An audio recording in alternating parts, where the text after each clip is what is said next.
Los quiero agradecerles mucho el que ustedes nos puedan acompañar hoy en esta noche para seguir estudiando el capítulo 5 de Lucas. Es para mí muy grato poder tener la presencia de algunos hermanos que conozco y que también sé que son estudiosos de las escrituras, que también aportan mucho a la hermandad con sus estudios y con todos los temas que se han preparado para dar. Y así que me es muy grato, muy placentero el poder entonces contribuir también con esta parte para el crecimiento espiritual, mayormente el mío, porque hay un dicho muy bueno que yo adopté hace mucho tiempo que dice que no hay mejor forma de aprender que enseñando. Así que pues desde el tiempo que el Señor me ha dado la oportunidad de poder preparar, estudiar y todo esto, pues siempre tengo la oportunidad de aprender mucho en cada paso que doy con respecto a lo que se esté dando, los temas en general que me inviten a dar o los temas que se están trabajando acá en Alajuela. Yo soy de Costa Rica y pues estoy muy grato pues de que todos estén presentes acá, la mayoría de los que sacaron ese ratito, ese tiempito. Así que vamos a pasar a estudiar, vamos a analizar algunas cosas que son correspondientes. Voy a proyectar pantalla para que puedan ver que, bueno, en este momento no, todavía no hay nada que proyectar, pero está como morada la pantalla, ¿verdad? No, no es que se está ahogando ni nada, es que quiero empezar simplemente con una pequeña introducción porque vamos a leer el asunto que nos toca hoy acerca de el evento que tuvo la sanidad de un paralítico y este evento pues es un poco extenso y esperemos que podamos sacarlo hoy, si no entonces habría que dividirlo en dos, pero la idea es que podamos sacarlo adelante. Sin embargo, quiero que vean algunos aspectos antes de leer la parte que tenemos que leer, que debemos considerar o tomar en cuenta, ¿verdad?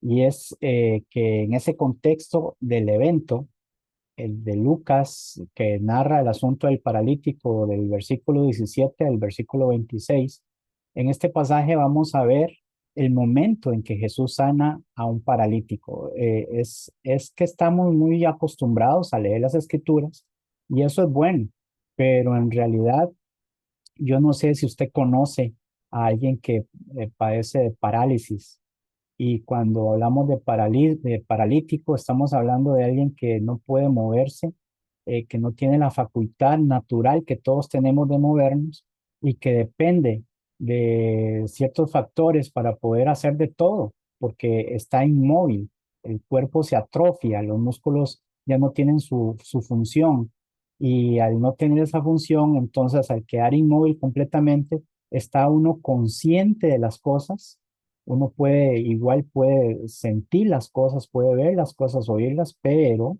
no puede tener ninguna acción propia con el movimiento y eso es frustrante.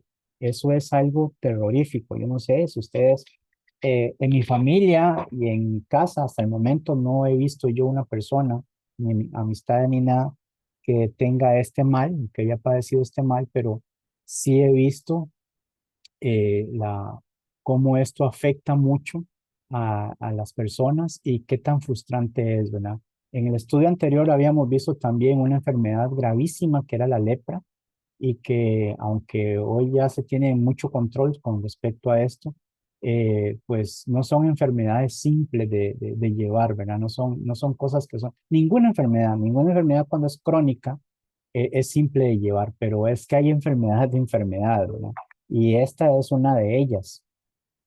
Entonces, estamos hablando de que iba a haber un evento importante, porque en el caso de Jesús sana a un paralítico completamente, pero lo interesante es la forma en que llega a Jesús este evento, cómo se presenta.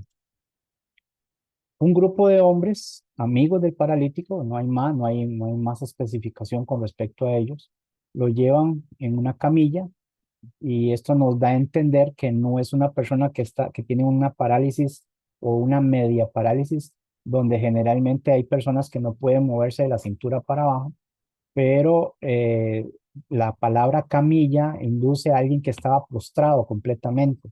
Y esto solamente señala a una persona que está paralítica del cuello para abajo. Entonces, en este caso, como les repito, tiene sus funciones, pero está inmóvil y eso es algo atroz, eso es algo horrible.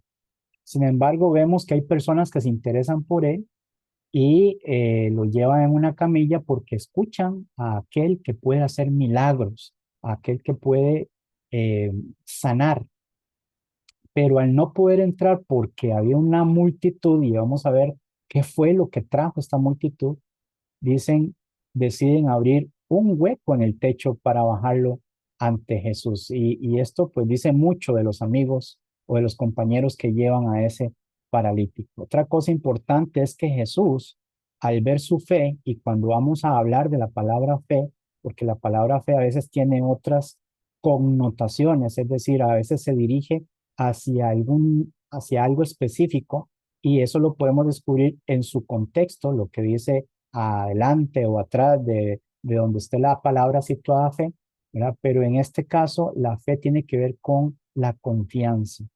Esta es la reacción que busca Jesús en las personas que ven a Jesús. Nosotros sabemos que Jesús es el Hijo de Dios, sabemos que Jesús es Dios y que Él tiene toda la gloria y todo el poder y es el sempiterno de todo el universo por los siglos de los siglos. Amén. Pero en ese momento tenemos que usar nuestra imaginación y ponernos en ese momento, porque lo que están viendo es a un hombre, a una persona, y un hombre que tampoco tiene la edad suficiente como para verse como una persona de experiencia. Jesús aún no había cumplido ni los 40 y en el evento, en ese tiempo, era considerado realmente una persona joven. Pero Jesús, al ver su fe, lo que está viendo Jesús, ¿qué es lo que está observando? Primero hace algo extraordinario. Primero le perdona sus pecados y luego lo sana físicamente. Vea el orden en que Jesús está actuando con una persona que está enferma, pero que una persona que también tiene una mancha superior a la parálisis.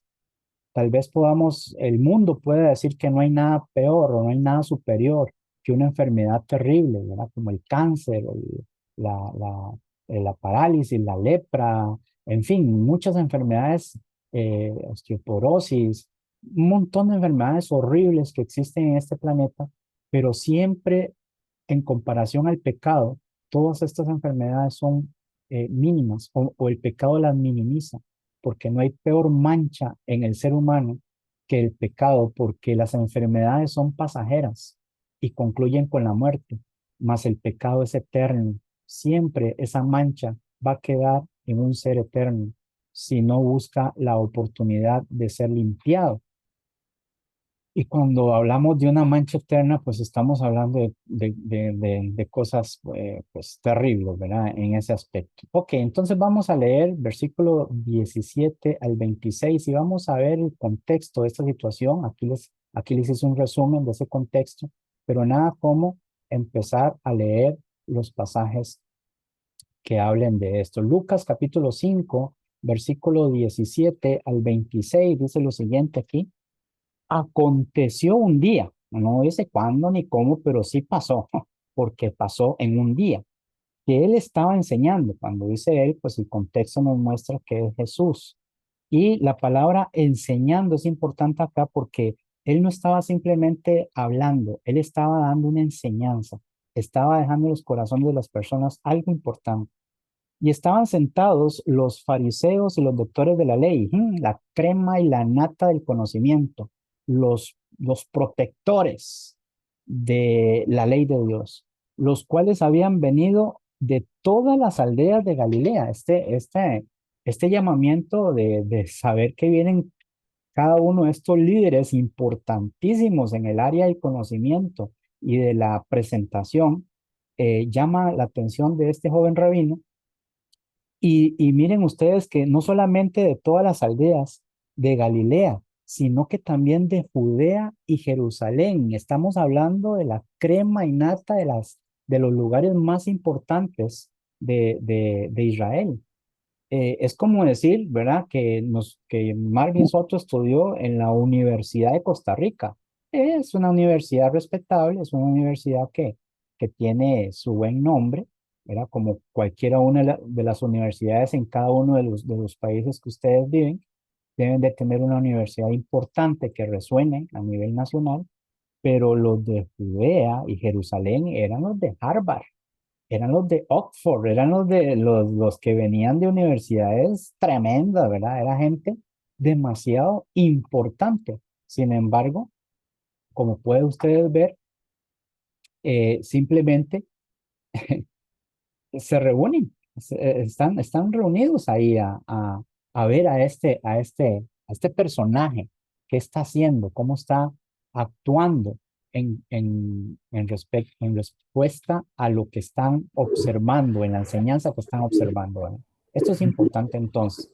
Los cuales habían venido de todas esas áreas, sigue diciendo el 17, y el poder del Señor estaba con él para sanar. Mire, esto era necesario que Lucas lo pusiera, esta frase, era necesario que Lucas lo pusiera porque estamos hablando de gente muy importante, de gente muy, muy importante, gente muy respetada, gente que incluso les tenían temor, les tenían miedo, porque era gente de una categoría, de una autoridad y de un poder supremo en cuanto a las personas que le rodeaban, a este tipo de líderes religiosos de ese momento. No solamente eran personas consideradas más cerca de Dios, sino que por sus influencias y por la escuela que ellos tenían, estas personas eran muy respetadas. Pero lo que Lucas quiere señalar acá es que estas personas tan importantes que venían a ver a Jesús, no venían a ver a cualquiera, no venían a ver a un simple carpintero o ex carpintero, estaban viendo el poder del Señor que estaba con él para sanar. Y no, la palabra sanar, aunque es obvio que está tratando el asunto de un paralítico, que ese va a ser el tema central, la palabra sanar implica también la misma palabra que le dijo el leproso a Jesús cuando dice, si quieres, puedes limpiarme. Y habíamos estudiado que la palabra limpiar no solamente significaba el hecho de ser sanado de la lepra, sino que ser limpiado de todo el ser, de todo, desde su interior hasta su exterior, ¿verdad? Entonces, esta palabra sanar implica eso también, que es lo que estaba haciendo Jesús antes de que llegara el paralítico. Lo que estaba haciendo Jesús era sanando a las personas de la mancha que les repito, la peor mancha que puede tener el ser humano, y es el pecado. Ok, sigue diciendo, dice, y sucedió que unos hombres que traían un lecho a un hombre que estaba paralítico, procuraban llevarle adentro y ponerle delante de él. Esa era la preocupación de ellos, era poner este hombre cerca, lo más cerca posible de Jesús.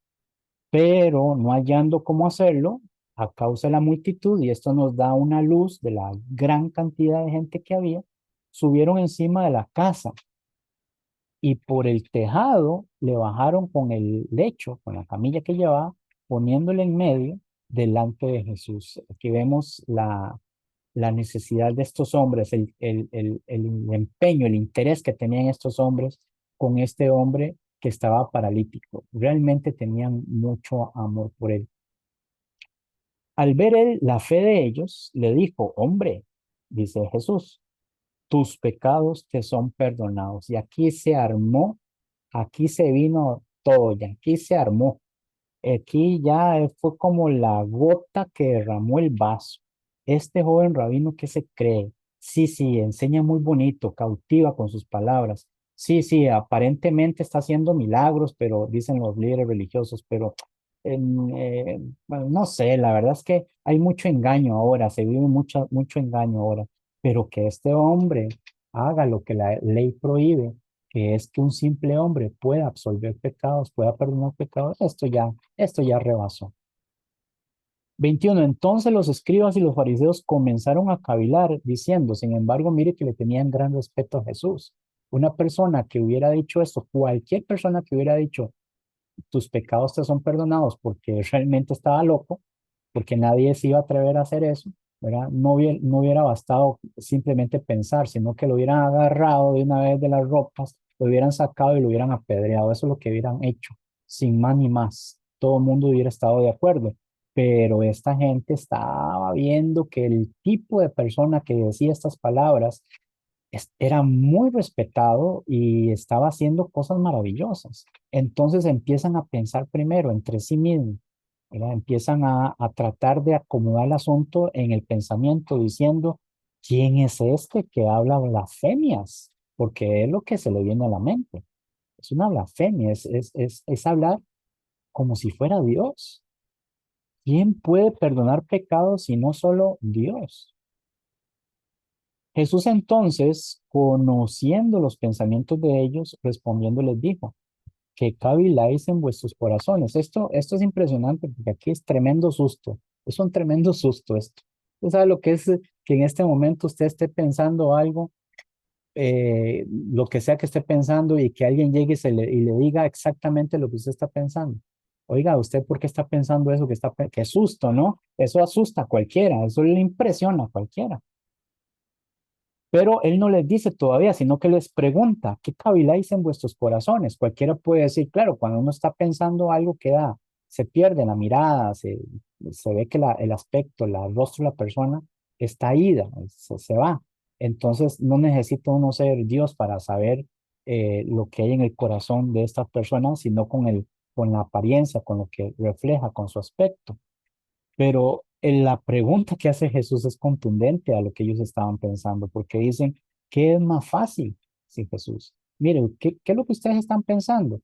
Pues les voy a decir una cosa, ¿qué es más fácil en lo que ustedes están pensando? Decir, ¿tus pecados te son perdonados? O decir, levántate y anda. Es que es imposible que ninguna persona pudiera decir, no es más fácil decirle, levántate y anda, porque sabían que en realidad era un paralítico, no estaba fingiendo, no era un engaño ni un circo, era una persona que estaba haciendo mal y nadie tenía el poder para decirle a una persona en su cabal juicio, levántate y anda.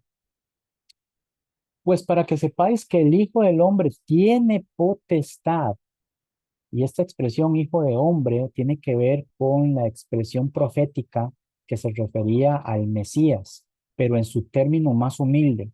Cuando hablaban del Mesías, del hijo de David, la gente se le venía a la mente un poderoso militar que era capaz de derrotar naciones. Pero cuando hablaba del Hijo del Hombre, hablaban de una persona que era un servidor, que venía a servir, que sí, que era el Mesías, pero en su parte más de servidumbre, de ternura. Tiene potestad, claro que sí, en la tierra para perdonar pecados. Dijo el paralítico, a ti te digo, levántate, toma tu lecho y vete a tu casa. Al instante levantándose en presencia de ellos y tomando el lecho en que estaba acostado, se fue a su casa, glorificando a Dios. Y todas estas expresiones de Lucas son tan importantes porque Lucas lo que quiere es dejar en la mente de los lectores que aquí no se escapa nada, no hay nada que suponer. Era lo que hizo Jesús y todos se dieron cuenta, hasta los que iban en contra de Jesús, los líderes religiosos, sobrecogidos de asombro. Ni siquiera fue algo que uno dice, ah, mira, sí, qué bueno, ah, ¿qué pasó? No, no, es que está viendo algo que está fuera de la naturaleza, de las leyes naturales. Y lo único que se puede hacer ante una situación así es glorificar a Dios. Y llenos de temor, bueno, vamos a ir desglosando esto, porque el temor no simplemente era un temor de respeto, es que había temor de miedo también. Decían, hoy hemos visto maravillas. Entonces, con esta informe global de lo que hemos estado viendo en cuanto a lo que está viendo, a lo que está pasando con el paralítico, pues vamos enseguida a desarrollar ciertos aspectos que nos pueden ayudar a entender un poquito más y a sobresalir lo que Lucas en su mentalidad al escribir quería hacer sobresalir este evento en específico. Este evento, pues, lo tenemos en Mateo de una forma explicada en que sabemos de quién era la casa y sabemos dónde pasó exactamente el evento, pero Lucas omite esos detalles porque Lucas lo que está centrado es en lo que está haciendo Jesús y en lo que está pasando con el paralítico. Y para Lucas esto tiene más relevancia que algunas situaciones de señalamiento geográfico, cosas así, ¿verdad? Como lo hacía Mateo. Entonces, el punto es que en el versículo 17 Jesús enseña y la multitud se congrega. Esto es lo que tenemos que notar en cuanto a lo que Lucas quiere demostrar, y es en la enseñanza de Jesús, que este hombre tenía eh, esta facultad, este deseo de hacer que las personas escucharan la enseñanza. Y era una enseñanza tan viva, era una enseñanza tan grande que todo el mundo no podía pasar desapercibido. Esto era importante. Jesús estaba enseñando, y cuando Jesús estaba enseñando no había ni una sola persona, incluso sus detractores, incluso sus enemigos, que no desearan oír lo que decía Jesús. Me acuerdo una vez ahí que hablaba en Mateo, que decía que los líderes religiosos mandaron a los alguaciles a arrestar a Jesús, y los alguaciles llegaron de nuevo a los líderes, y los líderes dijeron, ¿por qué no trajeron a ese hombre? ¿Y qué le dijeron los alguaciles? Dice, jamás hombre alguno ha hablado como habla este. ¿Verdad? Entonces, no, Jesús con solo sus palabras ya podía romper cualquier barrera de, de, de mal, de cualquier cosa que estuviera en contra de él, con solo sus palabras. Pero bueno, este es un aspecto clave del asunto de la enseñanza, porque muestra que Jesús no solo realizaba milagros. Jesús no vino aquí solamente a darle bienes a algunos. Jesús no vino aquí simplemente, aunque hizo muchísimo, más de lo que nosotros podemos imaginar. Por ejemplo, Marcos dice que Jesús estaba muy cansado y que a veces les decía a sus apóstoles, a sus discípulos, retirémonos porque es demasiado el trabajo que estaban haciendo. María y los hermanos de Jesús, los hijos de María, veían en Jesús que ya estaba tan cansado que podía tener un cierto estrés que podía arruinarles su salud. Y por eso es que ellos querían evitar de que Jesús estuviera tan comprometido con lo que estaba haciendo, porque veían en Jesús a alguien muy trabajador. De hecho, cuando recuerdan el evento, cuando dice que llegó María y los hermanos de Jesús a preguntar sobre Jesús, era porque ellos querían que ya desistiera de lo que estaba haciendo, no de sus enseñanzas, sino de tanto arduo trabajo que estaba realizando Jesús. Pero obviamente Jesús se lo dijo a María desde muy jovencito: en los negocios de mi padre me es necesario estar, ¿verdad? Y Jesús siempre trabajaba durísimo, sanando todo lo que pudiera y enseñando todo lo que pudiera. Sin embargo, Jesús no solo vino a realizar milagros, sino que su ministerio, la palabra ministerio es servir, también se basaba en la enseñanza de la verdad, no de el positivismo de las personas que podían tener nada de esto, bienes materiales o una oportunidad de vida, qué sé yo, nada de esto. Jesús vino a enseñar la verdad más importante hacia la humanidad, que era las palabras de Jesús: arrepiéntanse, porque el reino del cielo se ha acercado. Esas eran las palabras de Jesús más importantes que él necesitaba enseñar. En ese momento, su enseñanza atrae tanto a las multitudes como a los líderes religiosos. Y esto es importante porque estos líderes religiosos van a jugar un papel muy importante en las escrituras de Lucas, porque no solamente eran los amigos de Jesús, los compañeros de Jesús, los del negocio, ¿verdad? No solamente eran sus familiares y los del negocio. Esto está bonito, esto está grandioso, todo el mundo habla bien de él, no. Era también las personas más importantes de Judea, Jerusalén y de todas las aldeas, representando, y todos unidos en contra de Jesús. Todos estaban en contra de Jesús, y estas personas iban a hacer la parte, si esto lo lleváramos a un juicio, estas personas iban a ser los fiscales, ¿verdad? De Jesús, el abogado contrario de los que defendían a Jesús. Y esto es bueno porque esto entonces, todas las cosas que Jesús hizo, aún estos líderes que estaban en contra de Jesús lo aprobaron y no pudieron hacer absolutamente nada. Esto comprueba veracidades y para Lucas esto es importante. Otra cosa es que, hablando de ellos, de los fariseos y de los doctores de la ley que estaban presentes, pues eran, como les repito, los líderes religiosos de la época, encargados de interpretar y enseñar la ley de Moisés. La ley de Moisés es lo más importante que tenían el pueblo de Israel.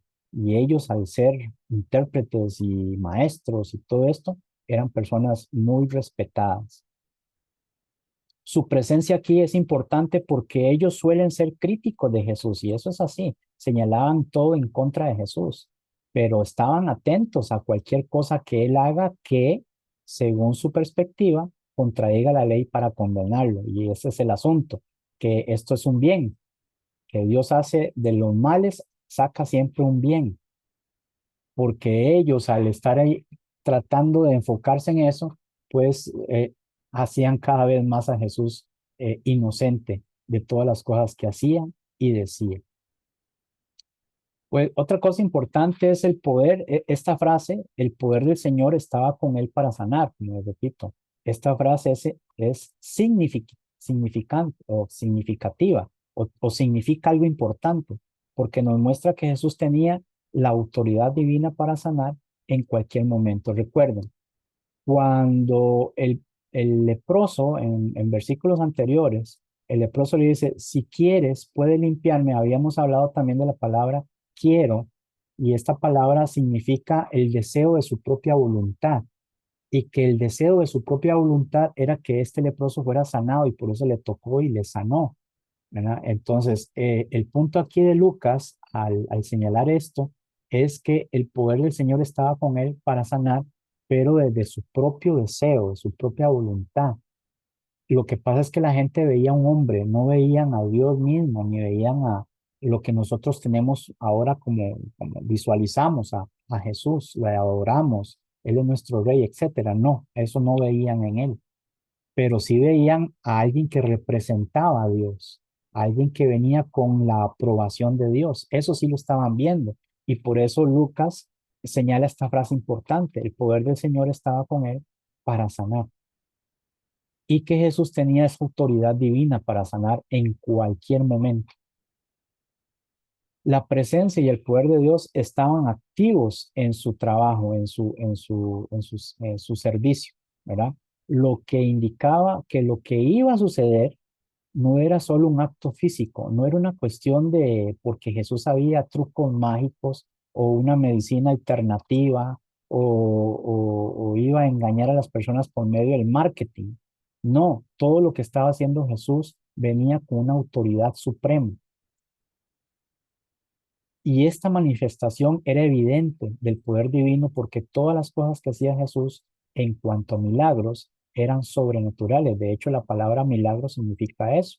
Es algo que está fuera de lo natural, algo que nadie puede hacer naturalmente. Está en contra de las leyes establecidas en la tierra, las leyes físicas y las leyes naturales.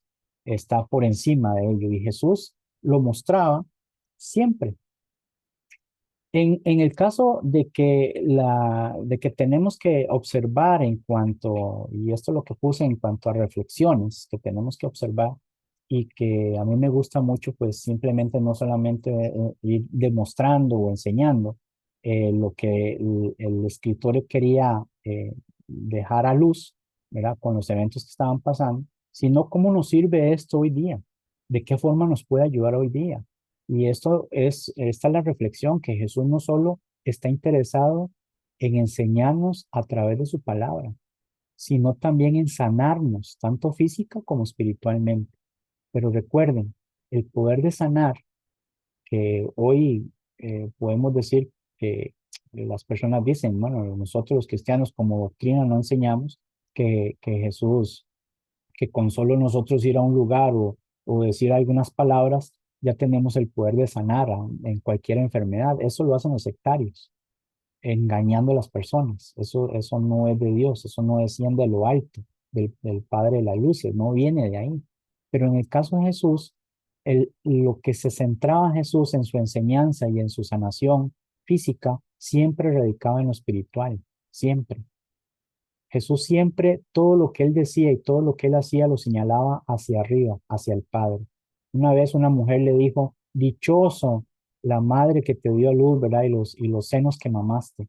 Y Jesús que le dijo, más dichosos son aquellos que escuchan la palabra y la aceptan, ¿verdad? Aquellos que aceptan a Dios, aceptan la palabra, ¿verdad? Otro evento es, decía, que cuando había mandado los 72 y ellos habían regresado, venían contentos porque hasta los demonios se les sujetaban, ¿verdad? Tenían esa autoridad, ese poder que les había dado Cristo.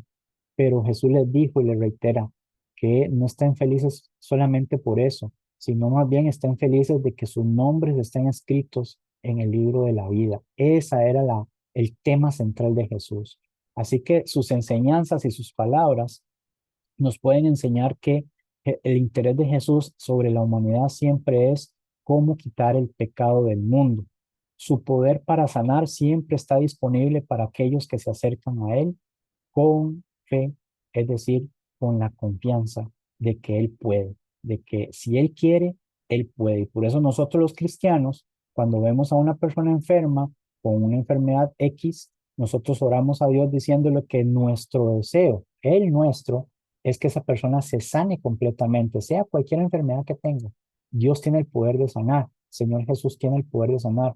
No estamos diciendo que Él pueda o no. Sabemos que Él puede sanar cualquier enfermedad, pero también entendemos que nos debemos sujetar a su voluntad.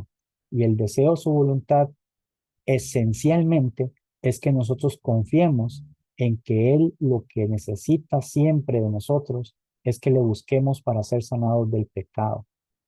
Las enfermedades, así como las cosas de la vida, son pasajeras, pero el pecado, como les digo, es importante que enfoquemos eso siempre a las personas cuando les predicamos, cuando les hablamos del Señor Jesús. Jesús puede sanar, Jesús si Él quiere lo hace.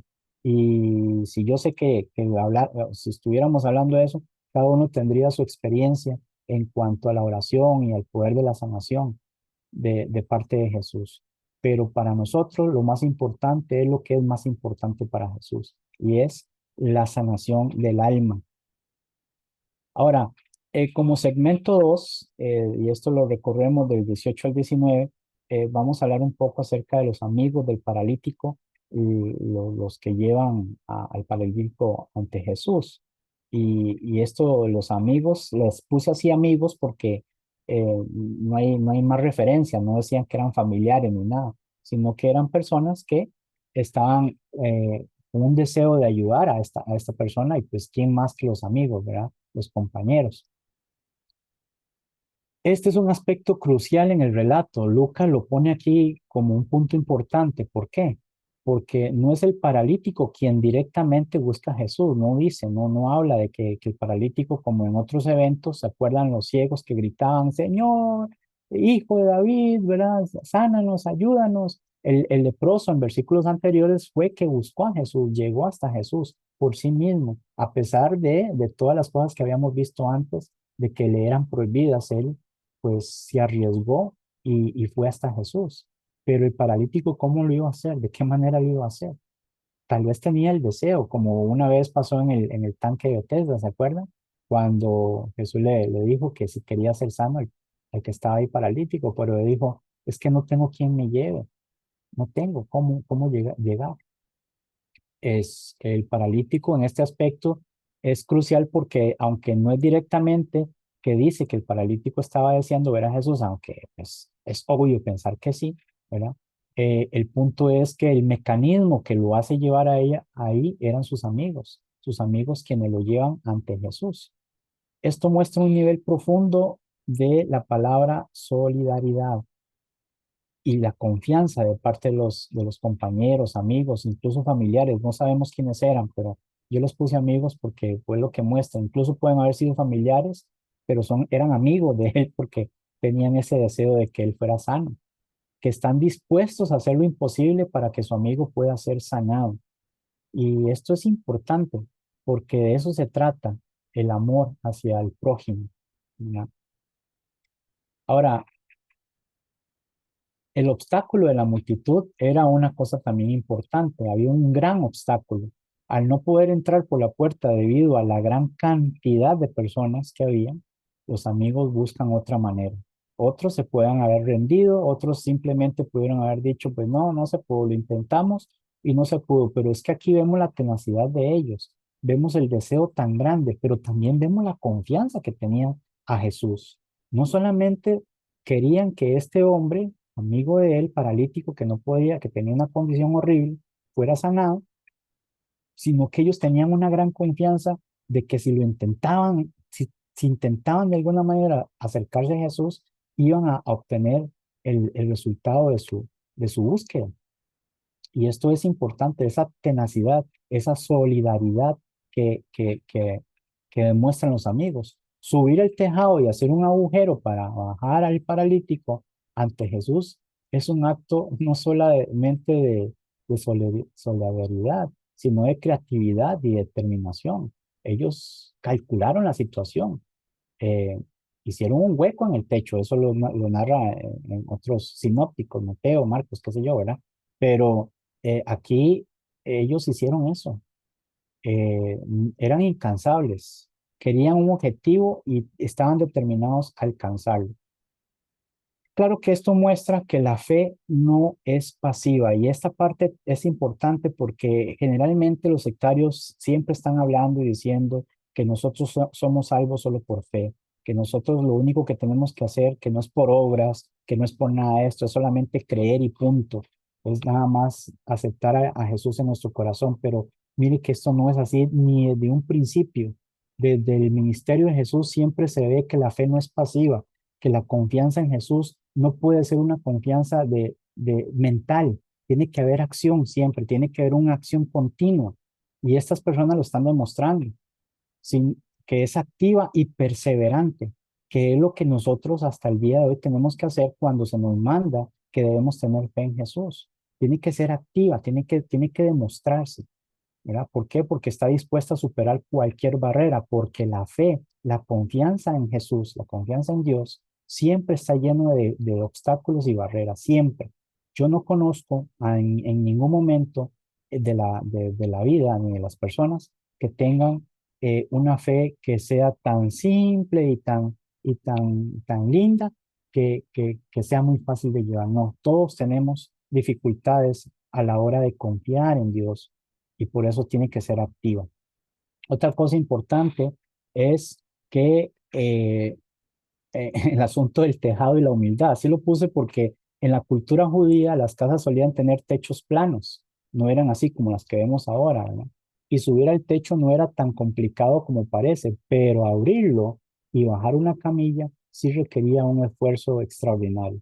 Y además exponían a estos hombres al posible rechazo de los demás. ¿Qué están haciendo esa gente ahí? No es que andaba todo el mundo en el techo ni nada de eso, ¿verdad? Pero lo que estaban haciendo ellos era un esfuerzo grande.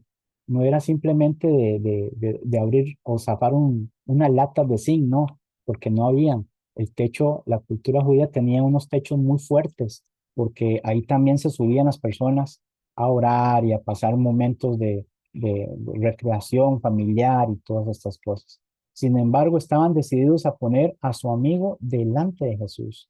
Y esto es importante, porque mire lo que una persona se considera amigo por eso, por poner a la persona que uno considere amigo delante de Jesús, que es un lugar donde ocurren los milagros. Esto es muy importante que nosotros, si le llamamos amigo a alguien, es porque nosotros estamos haciendo lo mismo, estamos determinados en llevar a esta persona delante de Jesús, porque ahí es donde ocurre el milagro de que esta persona que no ha obedecido el Evangelio pueda recibir el mayor de los milagros, el ser limpio de pecado, ¿verdad? Un pecado que nadie en la tierra, nadie puede sacar, nadie puede quitar en sí mismo, si no es por medio de Cristo. Así que en la reflexión para esto tenemos que entender que la fe de los amigos nos enseña la importancia de interceder por los demás. Y ese es el punto de Lucas también. El punto de Lucas es que la bondad en el ser humano. Lucas escribió con eso en mente, demostrar a sus lectores que hay mucha bondad en el corazón humano cuando se relaciona con Jesús. Y esto es lo que demuestran estas personas. Ellos sabían que el único lugar donde su amigo podría encontrar sanidad era ante Jesús. No había más, no había otra manera, ¿verdad? Y pues esto nos tiene que hacer recordar como creyentes que debemos llevar a nuestros seres queridos, y pues si les decimos amigos, es porque son nuestros amigos, a los pies de Jesús, confiando en su poder para transformar sus vidas. Esa es la mayor expresión de amistad que uno puede brindarle a una persona que uno considere amigo. Si esa persona, cuando me ve, cuando me oye hablar, cuando está conmigo, demuestra o desea que yo sea su amigo, no puedo ocultarle el mejor regalo que yo le puedo hacer, que es presentarlo ante Jesús, ¿verdad? Eso es así. El mundo quiere decirnos otra cosa. Las costumbres del mundo y todo quiere meternos en nuestra cabeza otras cosas, que a veces hay que usar de psicología y que a veces no hay que llegar a hablar tanto de Jesús porque puede molestar a la gente y es mejor tratar de ver de qué manera, de una manera astuta podamos entonces, y todo eso está muy bien, pero cuando en el argumento lo que existe es un deseo de no irrumpir, de no molestar, porque nos da pena, nos da vergüenza, lo que sea, pues hay algo ahí que hay que corregir, hay algo ahí que hay que estimar y meditar en ello, porque eh, lo mejor que puede pasarle a una persona es que alguien venga y le hable de Jesús, aunque la misma persona no quiera, porque no es ella la que determina eso, porque no sabe, está viviendo en ignorancia, está bajo el maligno. Pero nosotros, que estamos libres de toda esta influencia maligna, como dice el 2 Corintios capítulo 2 no sé qué versículo, creo que es el 11, dice que nosotros llevamos la ventaja porque conocemos las maquinaciones de Satanás. Nosotros que estamos libres de eso, pues el mejor regalo que le podemos dar es hablarle a las personas de Jesús independientemente, indiferentemente de las reacciones que tengan, ¿verdad? Ok, entonces con esta vamos a tratar de parar aquí un momento, vamos a dejarlo aquí en el versículo, vamos a terminar 18 y 19 y si me lo permiten, voy a simplemente retomar esto, versículo 18 y 19, cuando dice, sucedió que unos hombres que traían en un lecho a un hombre que estaba paralítico procuraban llevarle adentro y ponerle delante de él, pero no hallando cómo hacerlo a causa de la multitud, subieron encima de la casa y por el tejado lo bajaron con el lecho, poniéndolo en medio delante de Jesús. Es lo que hemos estado analizando entonces con los versículos 18 y 19. Y pues ya como el tiempo nos ganó, sí puedo decirles que en la sección 3 en el versículo 20 viene ahora una respuesta a todo esto que acabo de explicar, con la tenacidad, con la fe activa que ellos tenían, con el deseo que ellos tenían de que el paralítico fuera sano. Viene ahora una respuesta, porque la respuesta no está en las palabras de Jesús, sino al ver, dice, la fe de ellos. Y esto es un detalle importante que Lucas lo señala. Esto me acuerda mucho cuando habla, creo que es el capítulo 21 si no me equivoco, ahí si no me corrigen, de Lucas, de la viuda. ¿Se acuerdan de la viuda que echó todo lo que tenía? Dice que los grandes venían y echaban de todo lo que les sobraba, todo, el tesoro, lo que les sobraba y todo. Y que vino esa viuda y echó lo único que tenía. ¿Y quién era el que le estaba observando? De todos los que estaban ahí con Jesús, solamente Jesús era el que estaba observando ese evento. Y esto es importante porque es lo que observa Jesús en todos nosotros, la fe, la confianza. Me acuerdo de este personaje que vino y le dijo eh, que le curara al hijo porque el hijo estaba muy, muy mal. Y, sí, gracias hermano, Lucas 21 del 1 al 4. pero yo sé que, bueno, se acuerdan de este evento también y que el hombre estaba desesperado y no estaba pues confiando mucho en Jesús. Y Jesús le dijo estas palabras, ¿verdad? No te he dicho que si crees. Entonces, él le dijo, Señor, ayuda, aumenta mi fe, ayuda mi incredulidad, ¿verdad? Aumenta mi fe. Esto es importante porque es lo que Jesús observa en todos nosotros. Jesús no escucha tanto las palabras, porque las palabras que nosotros decimos son las mismas que Él dice. Nosotros repetimos lo que Él dice. Esa es lo que sale de nuestra boca cuando confesamos nuestra cristiandad. Pero Él observa nuestra confianza en Él, qué tan confiados o qué tan compenetrados estamos con lo que sale de nuestra boca, ¿verdad? Porque una cosa es lo que se dice y otra cosa es lo que se muestra. Pero esto es lo que está viendo Jesús. Al ver la fe de ellos, dice esta parte del 20 y les pongo para que lo puedan leer. Este detalle es crucial. Jesús no solo ve la fe del paralítico, sino la fe de sus amigos. Es un acto colectivo de fe, de confianza, que mueve a Jesús a responder. Esto nos recuerda que Dios no solo responde a la fe individual, sino también a la fe comunitaria. Si una persona ve cuánta fe tiene usted, cuánta confianza tiene usted en Dios, a veces no hace falta ni las palabras. Esta persona, al ver la actitud que usted tiene ante las dificultades, ante las presiones, ante las tentaciones, cada vez ve cómo usted se comporta ante la vida como un cristiano, a veces las palabras salen sobrando, porque no solamente Jesús ve eso, sino las personas también la ven y las personas se contagian de esa energía, ¿verdad? Entonces es necesario no solamente predicar con las palabras, sino que claro que fundamentalmente también con los hechos. Pero bueno, vamos a dejarlo acá y después vamos a... Ah, sí, correcto. Marcos 9:24, gracias hermano por ayudarme con esto. Dice, creo, ayuda a mi incredulidad, ¿verdad? Que estaba hablando de ese personaje, ¿verdad? Pero vamos a dejarlo acá. Les agradezco muchísimo la atención. Seguimos con el versículo 20 para el viernes que sigue, si ustedes me lo permiten, para ver en qué finaliza todo esto. Sí les digo que si pueden, sigan leyendo, repasando hasta el 26 o todo el capítulo, claro, pero como estamos en este tema, para que en la próxima vez que nos veamos, si hay alguna pregunta o alguna cosa que se pueda contribuir al tema que se está trayendo, pues bienvenido sea. Por el momento, muchísimas gracias y les agradezco su atención. Bien, hermano, vamos a orar para después quedar con comentarios o saludos. Déjame terminar aquí.